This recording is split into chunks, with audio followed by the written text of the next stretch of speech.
Shalom à tous, Bezrat Hashem Itbarach, ce soir et demain, on est le 19 Iyar.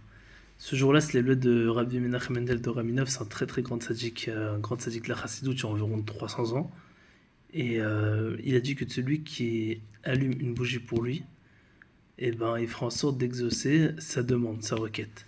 Donc ça vaut le coup de prier, surtout qu'on vient de sortir de, de Chai Iyar, quoi, et du 13 Iyar, 18 Iyar, qui est l'Akba Omer, bon, Hachem, qui est un jour de fête immense pour les deux raisons que tout le monde connaît, que la Magefa, quoi, l'épidémie s'est arrêtée, et deuxièmement, que c'est le jour où Rabbi Shimon, d'après certains, il est monté dans le ciel, donc et il a demandé qu'on se réjouisse, donc bon, Hachem, c'est une très grande chose, donc c'est surtout Mechaïl el Chaïl, quoi, de victoire en victoire, de réussite en réussite, on va dire ça comme ça. Donc allumer une bougie, prier, chacun pour ce qu'il a besoin et qu'Hachem il exauce, à chacun ce qu'il a besoin et qu'il nous envoie des chouettes et ma chère très vite si Dieu. On continue le Sefer Amidot. Donc on est au point numéro 93, toujours sur les enfants, partir. Peut-être qu'à la grâce de Dieu on pourra la finir. Donc il dit comme ça: un homme et son épouse qui s'insultent mutuellement n'élèveront pas leurs enfants, que Dieu nous en préserve. La marloquette, les embrouilles, les disputes entre un couple, ça n'amène à rien de bon. Quand le couple il est ensemble et qu'il se bat pour faire un, alors Dieu il réside avec eux et tout va bien, c'est magnifique, il y a toutes les brachot, il y a le shalom. En passant, le shalom, la paix, c'est le kli, c'est-à-dire le réceptacle qui réceptionne toutes les brachot. C'est pour ça que quand il n'y a pas la paix que Dieu préserve, il y a toutes les galères, les embrouilles, les disputes.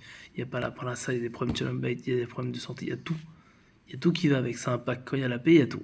Et quand il n'y a pas la paix que Dieu préserve, il y a rien. Donc il faut vraiment se battre pour qu'il y ait la paix.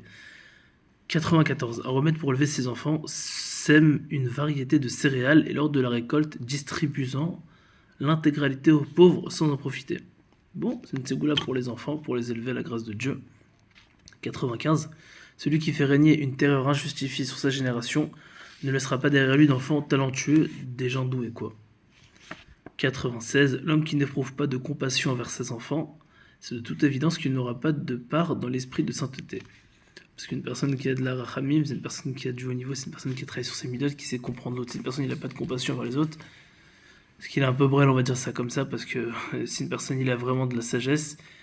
Donc il essaie de ressembler à Dieu, Dieu il est miséricordieux. C'est une personne, il n'est pas miséricordieux, il ne ressemble pas à Dieu. Donc il faut être miséricordieux. Et comme ça, on pourra avoir le srout d'avoir un sechel d'ikdusha, c'est-à-dire un vrai sechel, une vraie intelligence. Et pour comprendre les bonnes choses, au Hashem. 97. Si la personne ne révise pas ce qu'elle a appris et l'oublie, ses enfants mourront, que Dieu nous en préserve. Donc il faut toujours réviser ce qu'on apprend.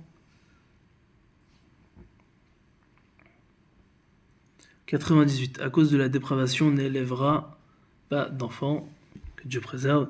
Le nom Eloka constituera une protection pour les enfants. Donc il explique un peu tout Rabbeinu, il explique les bonnes et les mauvaises choses. Les bonnes choses on les prend et les mauvaises on fait en sorte qu'ils ne se réalisent pas.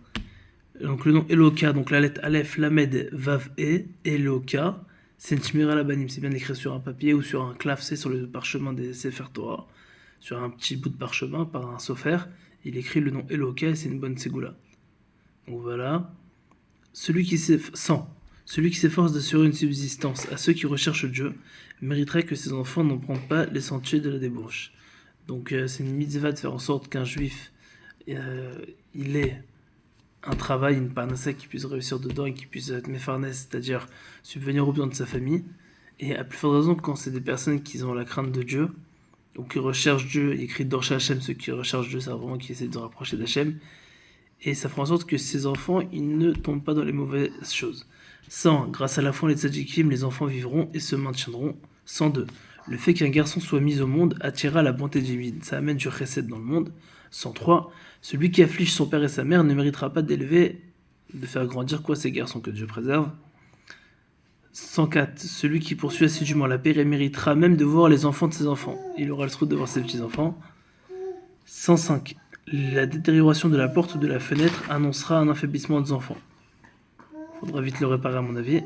106. La discorde constitue un mauvais présage pour les enfants, la paix en constituera un bon. On l'a dit, la paix ça amène que des bonnes choses, la discorde ça amène que de mauvaises choses que tu préserves. 107. Les enfants seront stupides si leur père est coléreux. Faut pas être coléreux. 108. Grâce au respect du père, tu mériteras d'engendrer des garçons. On a fini la première partie. Je commence la deuxième partie. Enfants. Celui qui peine pour élever ses enfants lira chaque jour le passage qui relate la création du monde. Donc c'est tout début quoi, Bereshit, Pasuk 1.1, chapitre 1, quoi, et partie 1, et 2 et 3. Ainsi également, il sera protégé contre des accusations de brigandage. On ne dira pas, ah, lui, c'est un voleur.